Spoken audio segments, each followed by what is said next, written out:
everybody. Hello. Hi. Especially cold in here today. Oh, Matt. It is. I didn't know No, you no, were no, no. such a I'm not delicate sensitive. flower. No, I know. I am hardly neither delicate nor a flower. Just remarking on Okay. Good afternoon, Frigid everyone. air. How are you? How's everybody? Good. All right. Thank you. I like your green as well. Thank you so much. Okay, we've had a busy day here today at the State Department, starting with the Secretary announcing the International Religious Freedom Report and the rollout of that today. Earlier today, the Secretary released the State Department's annual report on international religious freedom that provides an overview of the status of religious freedom today in nearly 199 countries and territories. In his remarks, Secretary Tillerson affirmed that religious freedom is a foreign policy priority in this administration. As the Secretary said today, no one should have to live in fear, worship in secret, or face discrimination because of his or her religious beliefs. The Secretary also called out the egregious examples of those who deny individuals their fundamental freedom to exercise or practice their religion or belief. In particular, he called out the crimes of ISIS for what those crimes are: genocide. There can be no doubt about that. ISIS is clearly responsible for genocide against Yazidis, Christians, and Shia Muslims in areas it controlled. The protection of these groups and others subject to violent extremism is a human rights priority in the Trump administration, thanks to the hard work of the men and women at the State Department and the administration's commitment to the issue. There is no nation as dedicated or as effective in advancing religious freedom as the United States. The 2016 annual report on international religious freedom can be found on our website, and that is a big part of our effort. Secondly, I'd like to take the opportunity to welcome two new colleagues here at the State Department this week. First, Nathan Sales has started his work as the State Department's coordinator for counterterrorism. We had a nice chat yesterday, so welcome to him. Before he joined us, Mr. Sales was an associate professor at Syracuse University College of Law. That is where he wrote in the fields of national security and counterterrorism. He previously served as Deputy Assistant Secretary for Policy at the Department of Homeland Security and as Senior Counsel at the Office of Legal Policy at the Department of Justice. Welcome, Nathan Sales. Also, Carl Risch started this week as the Assistant Secretary for Consular Affairs. Carl has been serving as Acting Chief of Staff in the U.S. Citizen and Immigration Services. He was previously the Field Office Director of U.S. Citizenship and Immigration Services at the American Embassy in Seoul, South Korea. He's also a former Foreign Service officer, so we are thrilled to have him back here at the State Department. Welcome. With that, I will take your questions. Matt, would you like to start? Thank you. Yes. We may get back to the religious freedom report, which is really important, but I wanted to start with North Korea, which seems the secretary upstairs, when asked about the latest, said he didn't have any comment on the pronouncement from Pyongyang on the Guam tests or plans for the Guam tests. But he said that you continued to be open to having a dialogue. Is it still the position of the administration that the North Koreans have to do something other than just say we want to talk before you'll sit down with them? I think so. I mean, the secretary, I think, was pretty clear about that today. Just a couple days ago, he spoke about this as well. He said, look, we'll talk, but they have to take some serious steps. Susan Thornton, our acting assistant secretary for East Asia Pacific, who's been very engaged with the secretary on this issue, has said the same thing. Look, we're willing to sit down and talk with them, but it appears that that's not going to happen imminently. They have to take some serious steps before we get there. Well, does not doing something count as a step? I think they would have to be a little bit more clear. And again, when Kim Jong-un talked about Guam, that again is a hypothetical of sorts. Right. So they would have to do a lot more. Well, okay, so just to be clear, not launching ballistic missiles towards Guam is not enough for you guys to talk with them. I feel like that's sort of a question that my child might propose. You know, if my child were to say, hey, Mom, if I don't steal this cookie, will you then give me television? Well, right. No, the answer is no on that one. Okay. I think we can all relate to that. Are you suggesting then that Kim Jong-un is No, a child? I am not suggesting that. I'm just suggesting it's such an extreme hypothetical to reward someone for not doing something. Well, right. But so, okay, so what, in other words, then, must they do affirmatively or positively? And I'm not going to go down that rabbit hole. I mean, the secretary has been clear about we will see it. They know what they need to do. to get us to come to the negotiating table. We are willing to have talks about this. This is obviously a very serious matter. Cookies and children aside, a serious matter. They know what they need to do, and the Secretary has said we're not going to negotiate our way back to the negotiating Okay, table. so just to put the finest point on it possible, you're not going to go and sit down with them unless they take steps that they know that they have to do. That's just them saying we're open or we're not, we're going to hold off on sending missiles toward Guam is not going to get you interested in having a dialogue. I think they would have to do quite a bit more. All right, thanks. Hi. Dave, hey. Hi. If they know what they have to do, what's the problem in us knowing what they have to do? Some of these would involve, private diplomatic conversations that we have with our friends in the region. I think the main point here is that the U.S., along with our partners and allies, we're all on the same page. We're talking with a whole lot of countries about this pressure campaign, and nothing has changed. So if they know what they have to do and their allies, so South Korea and Japan know what they have to do, it's only the U.S. people and our readers who don't know what they have to do? Look, Kim Jong-un, we would like to have talks with him when the time is right, when they show that they are serious about an effort to move toward denuclearization. We have not seen that yet. Remember, and let me go back to this again, 2 nuclear tests last year, 2 ICBM tests in a month alone. We have not seen that they've been serious at this point. Okay. So, Hi, Syed.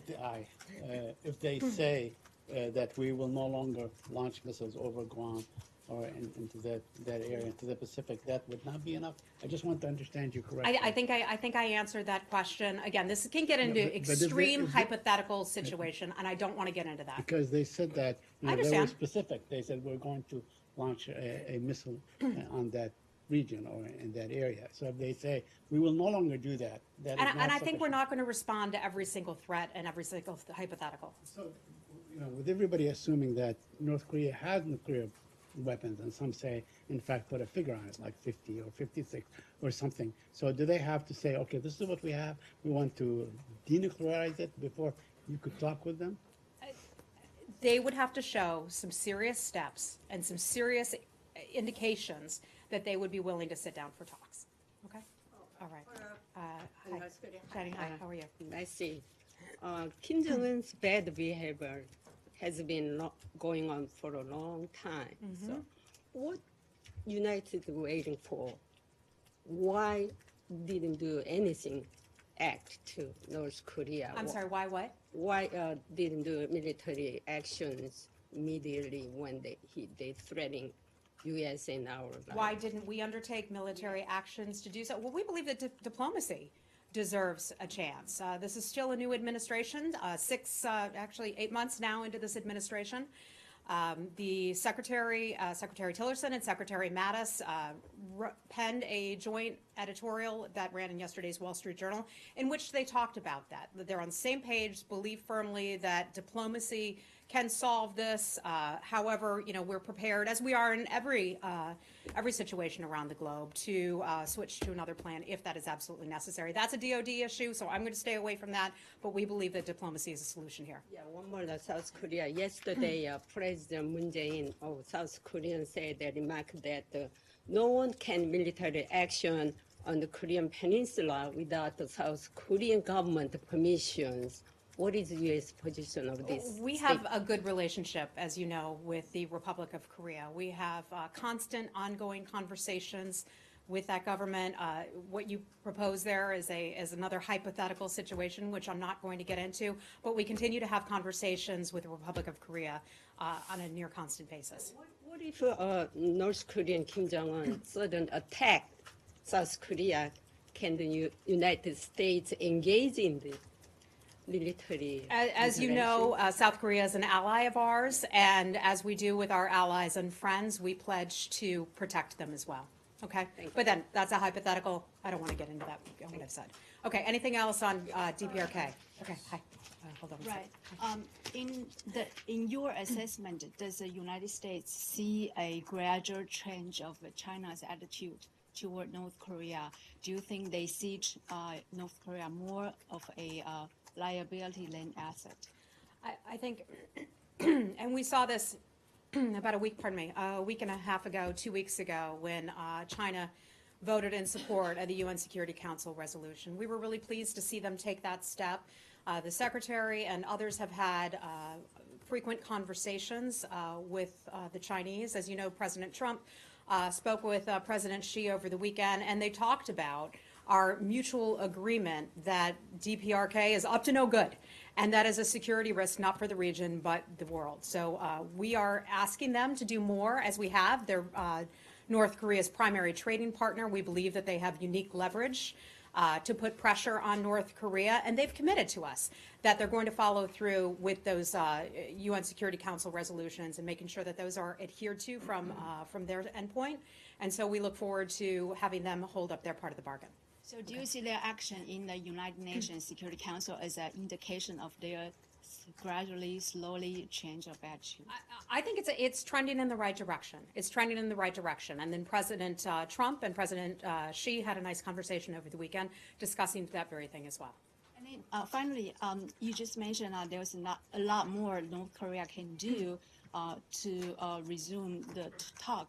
Just for a good soundbite, could you flesh out what else, what a lot more they should do and then not to do? Well, North Korea would have to take some very serious steps and show us that they are serious about its interest and intent in denuclearizing the Korean Peninsula. They would have to do a lot more of that. Secretary Tillerson has talked about that extensively. He's also said, I'm not going to negotiate my way back to the negotiating table, and North Korea knows exactly what it needs to do. Let's get serious about it. Okay. Hey. It's not really a hypothetical. What do your agreements with South Korea say? Do you have to get their permission to launch any sort of strike? Some of those things are diplomatic conversations, and some of those would involve the Department of Defense, so I just don't want to get into that.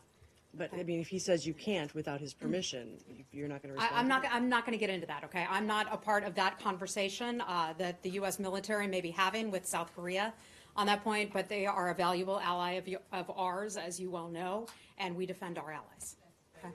I'm confused what President Moon remarked yesterday, because U.S. and South Korea is an alliance, but he not want to be war in Korean Peninsula. But however, U.S. supposedly involved with the war when North Korean Kim Jong-un attacked South Korea. But why he discouraged it? But I'm sorry, I didn't understand the last part. President Moon doesn't want a war in the Korean Peninsula. Well, no one does. No No one does. We don't Yeah, want no, that. yes. President Moon doesn't want that. Japan doesn't want that. Exactly. No one wants that. And that is why we are so pushing hard on this diplomacy campaign. I mean, the number one thing you hear me talk about here, the number one thing you hear Secretary Tillerson talk about is goals and efforts to try to denuclearize the Korean Peninsula, getting Kim Jong-un to give up those illegal weapons, getting him to stop with his destabilizing activities. It's a priority, obviously, at the United Nations and the UN Security Council, where they had the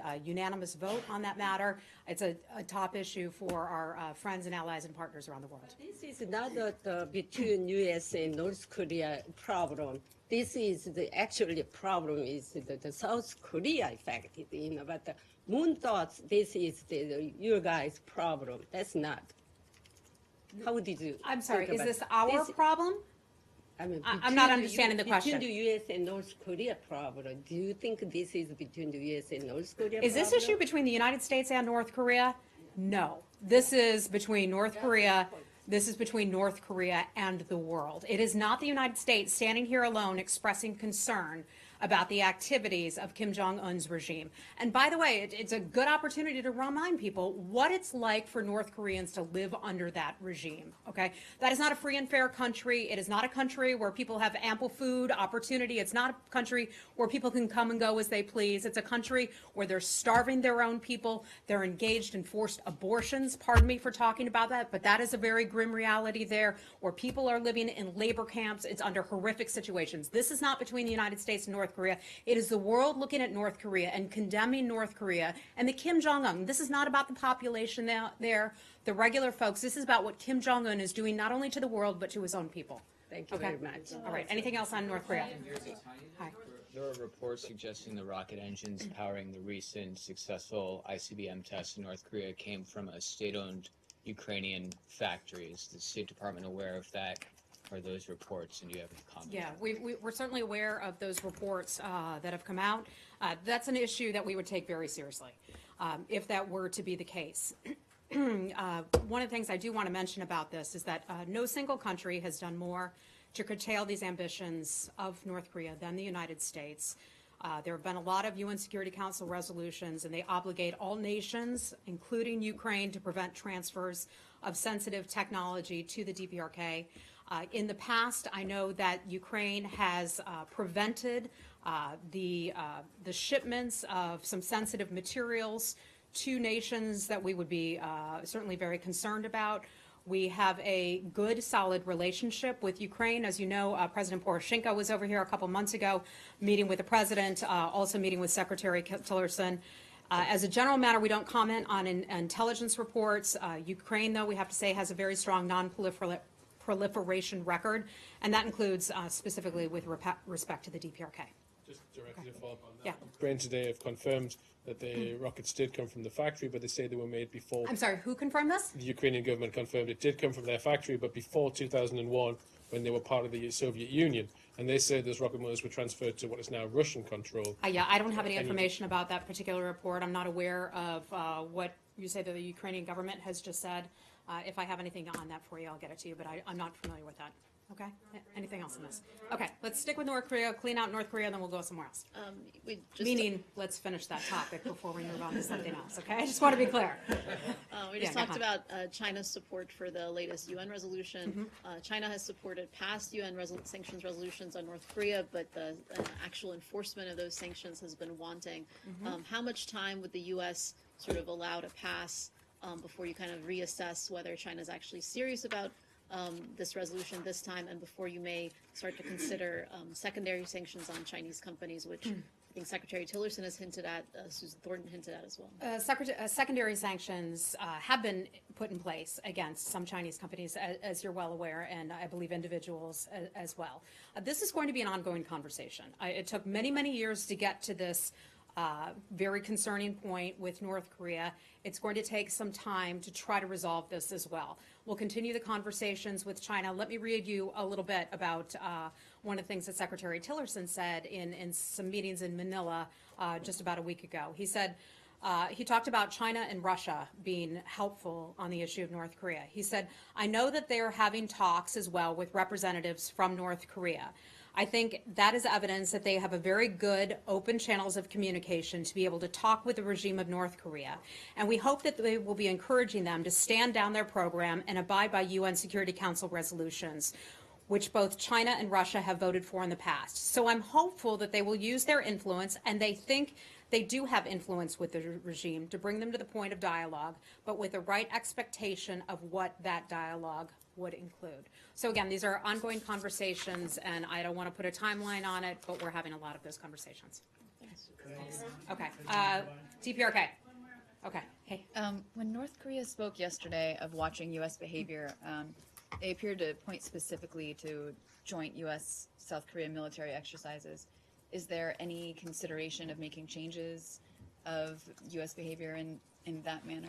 Yeah, so I think what you're talking about is some sort of a double freeze as we look at it here.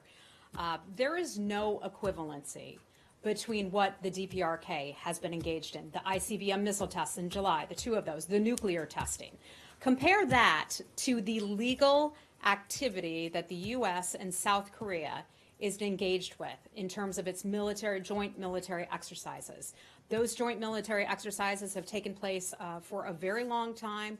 They're carried out in the spirit of the October 1953 Mutual Defense Treaty. They're carefully monitored by the international community to ensure full compliance with the armistice agreement. So that so-called double freeze, that's not going to change. We're allowed to do it. We're allowed to do it with our ally, South Korea. We will continue to do that, and that's just not going to change. Well, just because you're allowed to do it doesn't necessarily mean it's the right thing to do at a period of very heightened. People are there's no moral equivalency whatsoever in the U.S. and South Korea doing joint military exercises. I'm not suggesting that there we do these things all around the world, joint military exercises. Yeah, but I'm not suggesting that there is any equivalence at all. But it gets back to the earlier question. Not doing something in this case, on your side, you don't think that it's this, you look at it the These same have way taken as the North place- Koreans not doing it. These have taken place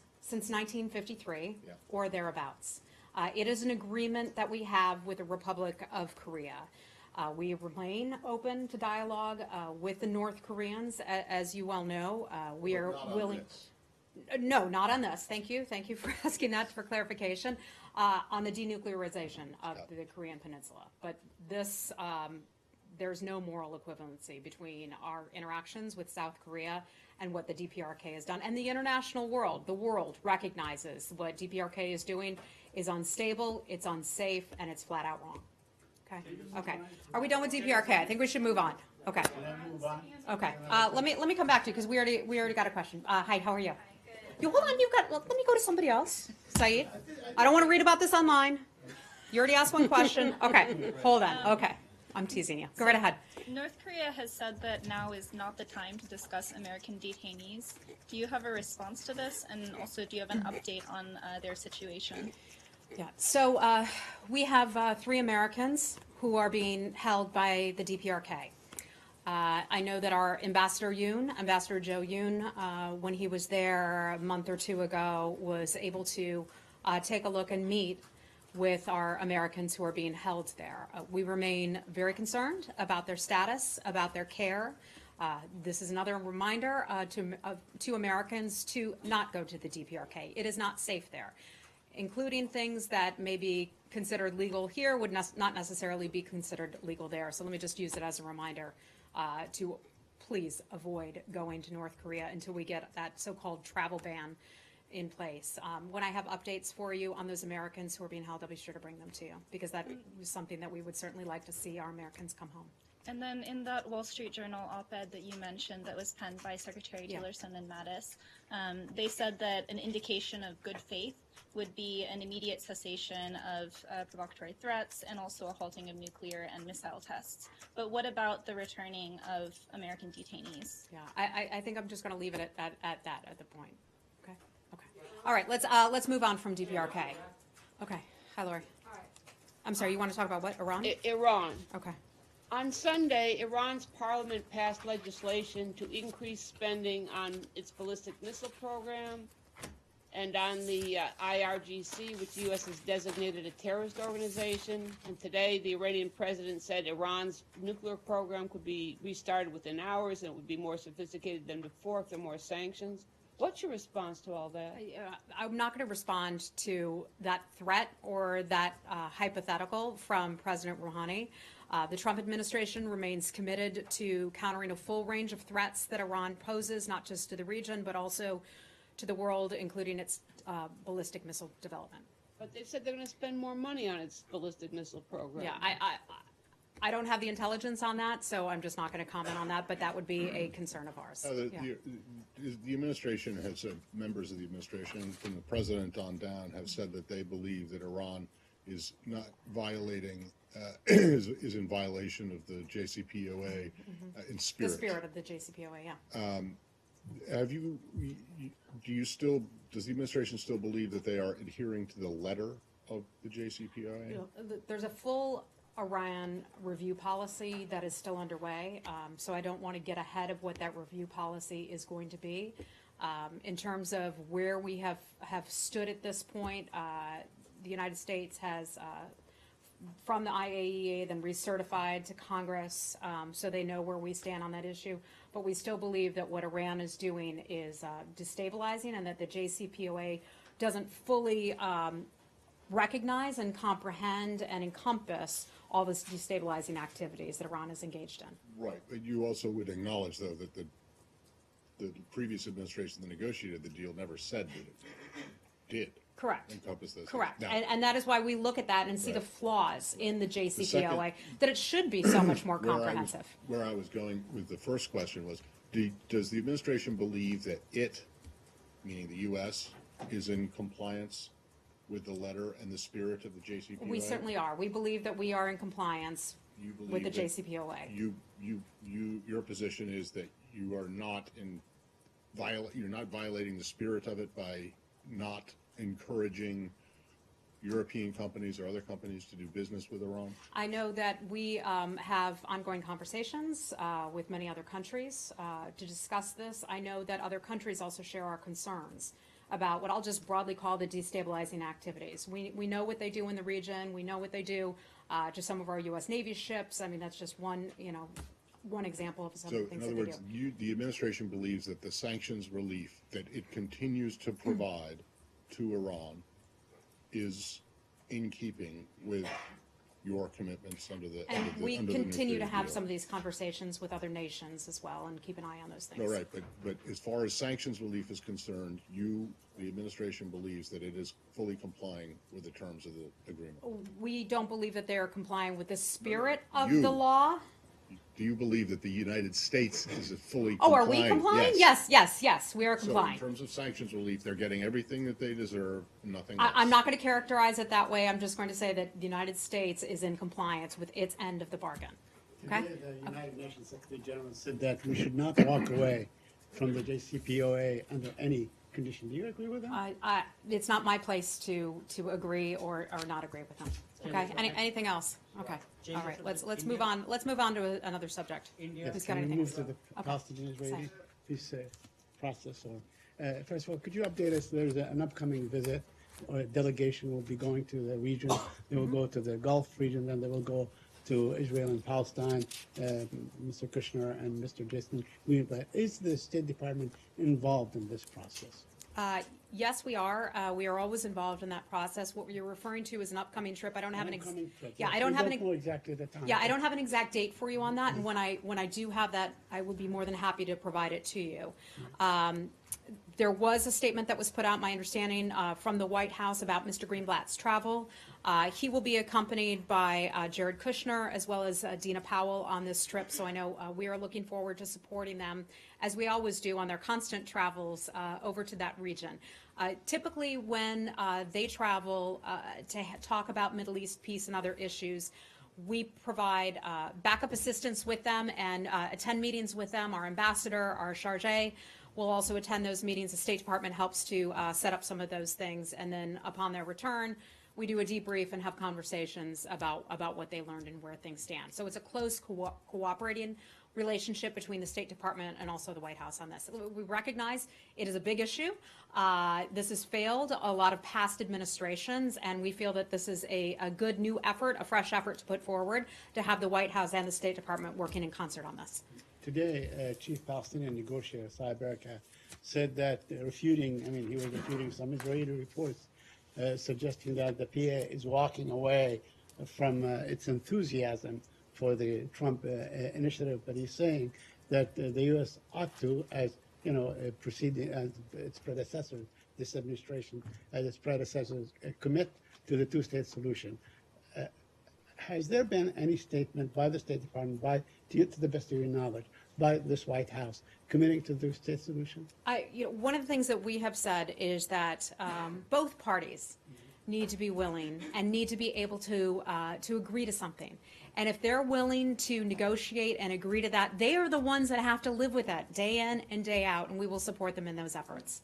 But the whole Oslo process, which the United States is really the shepherd of, is premised on the two-state solution, correct? Look, both parties have to be willing to live and to work with us, and we will help support them in that. I think that is ultimately up for those parties to decide. And I have one last question, Okay, I promise, go ahead. on this issue.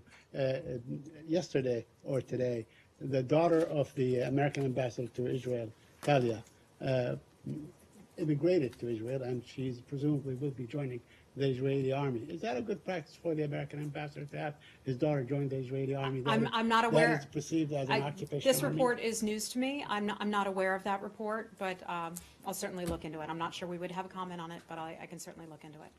Okay. What else do we have today? Are we done? Okay. Hi. How are you? So a delegation of the Kurdistan regional government went to Baghdad yesterday to start a negotiation on a possible breakup from Iraq. With the United States. On a possible what? I'm sorry? Breakup from Iraq or declaration of independence. So would the United States support these negotiations between Erbil and Baghdad? Yeah.